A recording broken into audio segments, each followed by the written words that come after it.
Hello, magical beings of light. A very big, warm welcome, as always, to May's Zac Chat. We're pretty sure that you're going to align to much that Zac will cover today, as we're now within quite a swirl of global changes, solar intensifications, and some extremely strange propositions like dimming the sun.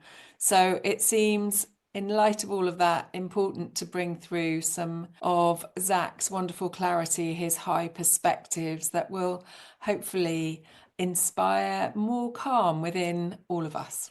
And also how we might welcome the codes of renewal that are now pouring in, not just for ourselves, but for those we love, and in fact, for everyone. So firstly, let me welcome our dear wise guide for the future, Zac. Greetings, dearest Zac. Welcome back. Welcome, my dears. Welcome. Oh, welcome. We're so delighted that you're here to help inform us and keep our energies high. Zac, many of us are feeling the intensity of the rising light and the energies in our bodies, in our children, our pets, and how they may be responding differently from normal. I've got some questions to pose to you, Zac, and we'd also love to hear how you sense Gaia is responding to all that's unfolding from a cosmic and from a planetary perspective as well. And so let me start with some specific questions. Zac, can you speak to the intensifying influx of light codes from the central sun and how these are affecting our biology and our consciousness right now? So many of you are aware that there is great activity happening in the dominion of the sun. Okay. Now, through that, many people's, this isn't just, not just about the physicality, the heating up of the earth, all of these types of things to do with the physicality of the strengthening of energy that is being radiated out from the sun. Of course, you have all persevered and managed the energy of greater influxes of solar flares, particularly in the most previous of years. And now we are in this new era that we are in of frequency, where we have entered a new bandwidth. And of course, nothing is separate within the universe. If you are in a new bandwidth, nature is a new bandwidth, universe, your quadrant, you could call it, your cuboid of the universe, new bandwidth. And therefore, the sun is also in the presence. Now you could say it is a little bit like the hearing that your dog may hear that you cannot. It is not that it is not present and you can't hear it. It is just that your dog has sensitivity, has attunement within their biology to be able to receive that slightly different frequency. Now, through all that everybody has, you could simply say endured, or I would say lived, over most previous years in particular, we have spoken much regarding the evalation of beings, evalation of nature, blah, blah, blah. And therefore, you are in the proximity now of these higher vibrations, not just in general like gods, but particularly to do with the solar energy. So it is true that the sun is emitting a different energy, or should I say, extra energy, which can be monitored on a physical level, but it is truly in the bandwidth. It is the frequency that it brings. So you can look at the physicality of what this means in terms of the earth, just in terms of what happens in your garden. But here we are looking at what it is happening within your very being, within your very cells. Before we continue, are you happy on this trajectory, different Hazel? Definitely. I think that's the most important thing at a physical level for us to understand, so we can navigate the changes as we start to feel them. Okay, so this is a chitty chat. So we are not going into the deep science because everybody will go off and make a cup of tea. Aha! But what is important for everybody to appreciate is you have a solar plexus. So this is not just an energy center there in the center of your being, but there is a physicality to do with your solar plexus within you. And there are certain tendons, ligaments connected, as well as the organs, but particularly all of these which help the nervous system to navigate the nerves that go through there. This is the most sensitive area of your being when it comes to solar light energy. Okay, I pause there for a moment to take that in. So you may think it's your head, your heart, blah, blah, blah. It is actually your solar plexus. Now, even when you are sleeping and it is dark outside, your solar plexus is receiving, let us simply call it information from the sun. And this can be very elevated information. Now, when we say information, it is not like text in a book. These are not words. This is energy that supports growth. When you think, what does light do upon your planet, and you really bring it down, it creates warmth. And we know, of course, fire, heat is creative energy. And through that growth, new being, new spirit comes. So that is why we just simplify this at the moment. Remember, therefore, that everybody has a solar plexus. So this is energy that is coming in, but this is also being transmitted through the physicality within you.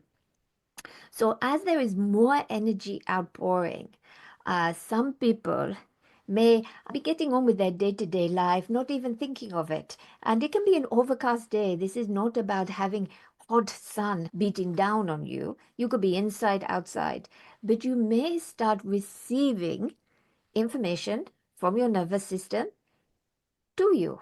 You know, your nervous system is always talking to you, making you aware of things. Because it is the solar plexus and this is central, some people who already have a disposition towards a weakness in their spine, their back area, they may have this aggravated because what is going on is these nerves are getting very stimulated. And so anywhere there's a weakness within the area can be more so. A very simple answer to that is rest. You know, it will take some rest if you are getting something like that. But more often than not, due to the solar plexus, this is also around your digestion. Okay, so just be aware your body, really listen to your body. You may be someone who says, oh, I can eat and drink anything, but you think, oh, what is going on? And it can be just for very short periods of time. But as it is receiving, what your nervous system is wanting to do is a bit like listening hard. You know, if you paid a lot of money to go to a concert, you want to hear the person singing. You do not want to be putting earphones in at the same time and trying to listen to something on your telephone. You understand? Yes. Yeah. So it is a stronger energy that is coming in, and your body may want to focus more on that. So the solar plexus is very, very clever at sending direct. You know, we are not even talking milliseconds. You do not even have a measurement of how quick this information is getting to the brain. So, on a very practical level, before everyone thinks, oh no, I'm going to feel terrible, you may not. You may feel like there's a huge amount of energy within you, like you have a sun within you, warming you, lighting you up, giving you energy. So it is not about analyzing and thinking, well, I do not feel so well with this, therefore there is something wrong with me, or I have not adapted. It is just to be mindful of your own unique system and how this is taking on board. Before we continue, does this make sense, my dear? It makes perfect sense, Zach. It also implies at some level, some people who have a more sensitive nervous system may be feeling this in a more intense way. Oh, yes, people like Janet are going through the ringer at the moment, you Mm. know. But never fear, nothing is permanent in your world. This is an influx that is very, very present and will be for the next 5 to 6 weeks from the time we are talking today, my dear friend Hazel, okay? Mm. And so this means that by the time that you are getting into the equinoxes, of course, when we are starting moving there, that is around the sort of time where you will start to feel it really level out and dissipate. You Mm. understand? So you're So talking about the summer solstice equinox and the autumn equinox here in the Northern Hemisphere? exactly, Yeah. exactly. So, particularly summer equinox, and of course, if you're in southern hemisphere, that will be the winter equinox. Again, there is a movement with the sun, so that part will be complete by that point. But you are looking at yes, I was looking forward, thinking, where are we going to be at the autumn equinox? It will still be reverberating, but in much lesser fashion.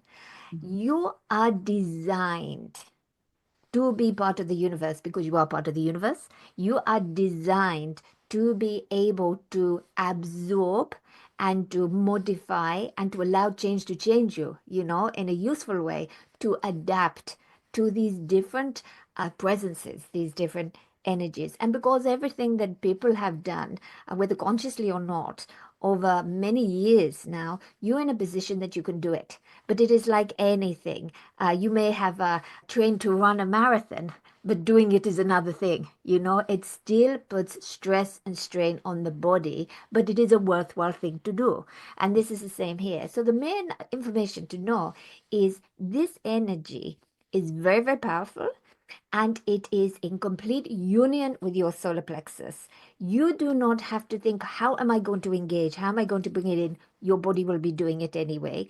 And what your body will likely do is bring it in waves.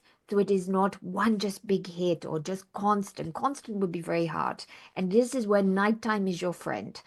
So when it is dark and you have the goddess moon instead, which is very cleansing, very balancing, you get a little bit of time out. It is still present, but it is, like the dial is really, really turned down at that point. And so you can allow yourself to be immersed, but you can do some practical things as well. You can allow by talking to yourself, uh, talking to your body, telling it is safe, telling it is well, and really appreciating how hard your nervous system is working. So, doing things that bring about a level of equilibrium. I would say equilibrium rather than relaxation and calm. For some people, equilibrium is dancing around, going out on a bike ride, doing quite uplifting, energetic things. So, it is more about bringing a state of equilibrium so that it can naturally balance. Okay, and then we can get on to what this is actually doing within the cells of your being, and we can get on to the exciting part. But first of all, does all of this make sense, my dear? Yes, and I was just thinking the same. How does this now affect the cells, the DNA, and therefore what is actually happening to us? Mm. So you could say, okay, so the light is doing this, the sun is doing this, we are receiving it, it is going through our nervous system, we are being impacted. What does that mean? Well, it means potential for far greater regeneration and growth within. So, when light, and we are simply going to call it light, light can be defined in many different ways, but rather than talking about what this is particularly coming from, the sun energy, let us simply call it light. It is higher vibrational light, but in a slightly different way than the types we have been talking of in the past. When this moves through your nervous system, and the nervous system allows it, remember, nervous system is also like a gatekeeper Mhm. and it is keeping you safe. So once it allows the energy in, it is transported, or should I say, all your cells at once open up to allow the energy in. And then it is a bit like a chemical exchange because here we now have a fusion with light. And what is this doing to the cells of the body? The light is a fuel. We've talked about the light, the love of the universe is a fuel. For your physicality, light is a fuel, just as food and drink in a different type of way can be a fuel. What it fuels as well is energy, the energy centers within the cells of your body. One of the reasons when it is light, you are far more likely not to be wanting to sleep. There are biorhythms and so forth, but it is innate part of being human that it literally lights you up. So when this is within your cells of being, another important thing that happens is it then goes, well, what do we do with this? And the main area, as we said, the sun, growth, and therefore regeneration, it has the capacity to really help all the new renewal systems of your body. So all the systems, whether these be, all the many different systems, the endocrine system and all others of the body, it has the potential to help the regeneration aspect. Now, regeneration, as anybody who has damaged themselves, and then you get scar tissue and so forth, it can be painful, the regeneration. And so, what we are wanting to do or share with you is a way for this to not be too stimulating at once. If you open up and you say, wonderful cells, all go at it, this is very, very possible. But for those of a very sensitive or injured or disease nature, this could be quite overwhelming. So go for it if you want. Or another way is to say and talk within, to body, to heart, to mind, is simply say, I welcome in the potential in a comfortable and moderated way for regeneration. Okay? In a Yeah. comfortable and moderated way. Or you can use any language that you like that sits well with you. Your body understands the word comfort, and it has an actual vibration which is incredibly balanced. It is like when you see water that there's no wind or anything and it's like a mill pond. So when we use the word comfort within the body naturally knows, okay, I need to do it this way, and this will not impact the ability that the cells have. So if we are talking longer term, what we are expecting to see with not only humanity, remember this is touching everything upon your planet. And so the soil, the earth, nature, the pollution in the air, animals, birds, you name it. Everything Mm. is being touched by this. And therefore, if even a small iota of potential for regeneration and regrowth and therefore healing within can happen, there is far more of a stimulation from within to remove toxins, to be able to be free, to move into a lighter, brighter space of being. Understand, yes, my dear. I know I'm getting a little bit technical here and we are in chitty chat, but all of this makes sense, my dear. It makes sense, and it seems as though some people may experience some level of detoxification. So, have you got any advice, just briefly, on what to do if there's a real detoxification? This is a very good point. I'm glad you have brought this. So, if you are already in a position where you have done a lot of things and you're feeling quite clear in body and so forth, all the things that we have been saying will be still specific to you. However, as you say, maybe life has been really got into your body and you have been busy or whatever else and not had a part to really address it. This Mm. is the time. And you are quite right. Some people call it healing crisis, I hear in your modern world. You put the word crisis on everything. But really, what we mean by this is that the body is in confusion because where everything meets and there's communication points. It is like the old-fashioned telephones when you go cross lines. When you have quite high levels of detriment, whether it is in the physicality, the energy system, mental, emotional, spiritual, you get a push in between. And what will happen for the communication to happen, it will keep pushing, and that can get quite uncomfortable, but not getting through. Mm. So it is very useful if you are doing this. You may not be in a position, we understand, to say, okay, I stop all my work, I stop all my responsibilities, I go on retreat for a month. But what you do have the ability to do is in every moment make your choices. Make your Mm. choices in, for want of a better word, a healthy way, just simply to help your body. If there is something that you do, maybe you drink a lot of coffee and you feel like this really helps you, well, the nervous system is going to be more stimulated. And it is just simply, if you get into your mind, it is the coffee. It is not about suddenly stopping, but really addressing this and really bringing it down. Mm. So, as you said, really the way to address it is to notice it first and not ignore it. It does not have to be a full-on detox, as they call them these days, particularly when you've got such a strength from the energy of the sun. You do not want to put yourself in a position where it all feels too much, but Mm. certainly start to address. Even if you just think, well, up until summer solstice, I'm going to cut out blah, blah, blah, blah, blah, and I'm going to bring in blah, blah, blah, blah, blah. Even if it is something simply, I'm going to drink more good energy water in that time. So it is these little things that will make a big difference. Does this address the question, my dear? Yeah, that's really helpful, and I think everyone can look into that at a deeper level if that starts to affect them as well. Because before you go, I'd really love to just discuss this issue around the dimming of the sun, which is more technically known as solar geoengineering or solar radiation modification, which is where people are suggesting that there is to be a solution to climate change. And as you can imagine, Zach, this has stirred a lot of concern and debate.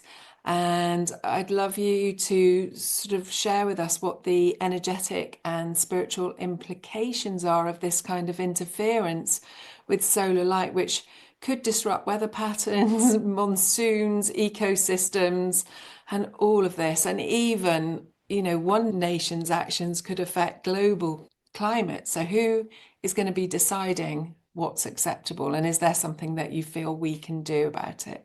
Mm. Certainly at this time, you could call it brainstorming. Mm. There is much that is being looked at, and there is a little bit of a panic in some quarters, feeling we've got to do something fast, we've got to do something, we've left it too long, blah, blah, blah, blah, blah. Now, this is one of the areas that people are looking at, and you'll be pleased, I'm sure, to know that the potential is not as bad as you think. Okay, should this come to light, and should this come to light in a way where the nations do talk to each other and people are aware, and particularly when we are talking about weather patterns and so forth, it is certainly within benefit to be doing this. Should this actually happen, first of all, the high energy of the light that could not be stopped by anything that has been managed in such a way. Okay, so people will still receive it. The earth will receive the higher vibration. Now, to do the heat, however, and so forth, and what they are looking to do, it is unlikely this will actually come to light because it is so great in complexity. The idea behind it can be seen. However, as you say, globally, the impact and what this, because it's not just, oh, push this away from us and it happens to another nation, which humanity in the past has been very happy to do about all sorts of things.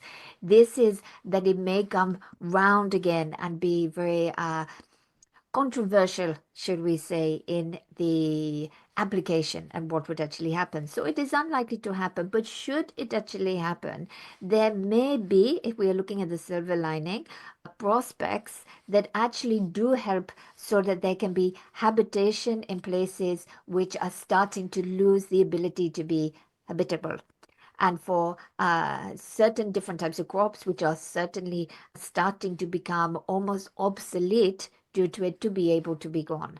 So it is not quite as bad as we would be led to be thinking. And certainly the energy behind it is very easy in your day and age to think that there's, a very negative energy that is feeding this. This has actually come about due to looking at the needs of the planet. However, as we say, with brainstorming and others, there are many others that are actually happening at this time. So we think it is unlikely to come to light, but should it come to light, there are many things that can be done to help. And to restore. And as we say, there is some areas where it could actually be even beneficial. Remember, the universe is always creating solutions to what humans create. So Why not have the universe create a solution at the same time so that something that is created by humans actually has a very useful universal aspect? And this again with the energy, and as you said right in the beginning, with children, pets, and so forth, you are seeing people's lighting up, not just with the regeneration that we're speaking of, but it is putting you far more in touch with your soul energy. And through the soul energy, the consciousness, the heart consciousness of the universe, which makes it easier to make the right options, let us put it this way, and feel in a more collective experience than an individual one. Understand? Yes. Mm. Yes, I love what you said there at the end, Zach, because it feels as though one of the solutions that the universe is sending is for us to raise our level of consciousness so that we then start to care more for our planet and live in harmony with nature. So, what would you say that Gaia would say if she had a voice at this time? Well, certainly she would say, stop pummeling me. There Mm, is a lot, and it's to do with mining and many, many other things as well, that depletes her energy. But when we say the word deplete, it is not like the same as a human. She has a humongous amount of energy, simply that this energy can be matched by that of what the sun is coming. But Gaia herself adapts and nature adapts. Therefore, there would be different types of growth, there would be different types of animals. Gaia does not worry too much about extinction, because for Gaia, if a certain species or others do unfortunately, in terms of a human idea, become obsolete, it makes space for something else coming through. So Gaia would have a different opinion and different look to it, because she is not looking at what will sustain humanity, but what will sustain all of nature and the natural process that Gaia has been going through for millennia of a constant shift and change. So really, even though Gaia would not need any of these things, want any of things, and adapt as the sun changes, as all sorts of other aspects changes, we are looking at how to still live and be married on this planet, the two together, humanity with Gaia. And as you say, it, I do not say very often because it is such a given. Everything that has gone on for such a long, long time, but it is useful to say it here now, is this whole point. When we are more in touch with the light within us, not just the light being received, but the fact that we are light, that we are magical beings of creation, that mm, we are the universe, we start naturally acting and thinking in a way of what is best for the macro rather than the micro. And mm, then once you start having a certain number of people in the world that are doing this, then the inventions and others are not just looking at what is going to serve us short term, but what is going to serve humanity and Gaia and nature and all of these things as one, and in a more elevated position to be able to spread an expansion of understanding about the types of technologies. Your body is a technology to be able to actually do this and inspire something wonderful where Gaia and humanity work in harmony to the same goal. You mm, understand? Yes. yes. Oh, Zach, thank you so much for your global, cosmic, and your insights from Gaia. And I think that really does help us to certainly manage our bodies during these next few crucial months where the intensity is at its highest. Also, for us to remember the radiance of ourselves as awakened beings and how we are light bearing, earth loving, multi-dimensional co-creators, where as we step into the fullness of the truth of who we are, the old systems won't hold and perhaps they're already crumbling. And so people can take great comfort in the fact that one of the things that you said is whatever is done, these high frequencies are coming through anyway. So from our evaluatory point of view, things will still be on course. Zach, maybe we could continue this conversation in one of your cosmic classrooms or your deeper dives. I know that we try and keep these Zac chats to about half an hour. So if there's anything else you'd like to say before we say goodbye, that would be wonderful. Mm.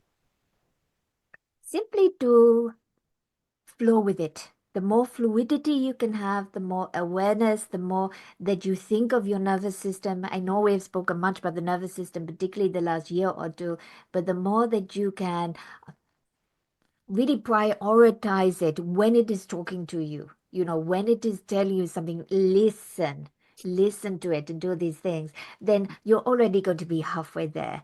But I look forward to being together with you all in the cosmic classroom, in the meditations, where we can take things so much deeper and further and really help you, where it is very helpful when we bring the encoding to you, and you do not have to do anything really at that point. So yes, we want to inspire you to do a lot, but we are here as well to help manage the process for you, so you do not feel like you are floundering at all when it becomes uncomfortable. But yes, yes, yes, we could certainly follow up on this, and certainly for what we will be doing in June, and particularly with the meditation as well. This will really, really help.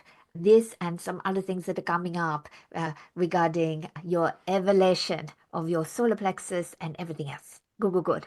Oh, thank you so much. Thank you, Zac. Wonderful as always. And I'm already looking forward to all your June transmissions. A big hug and lots of love to all of you. And keep shining, keep absorbing, keep detoxing, and allowing all the changes to change you. And we're doing the same, Janet and I, allowing change to change us. Lots of love to all of you. Bye bye for now. Bye bye.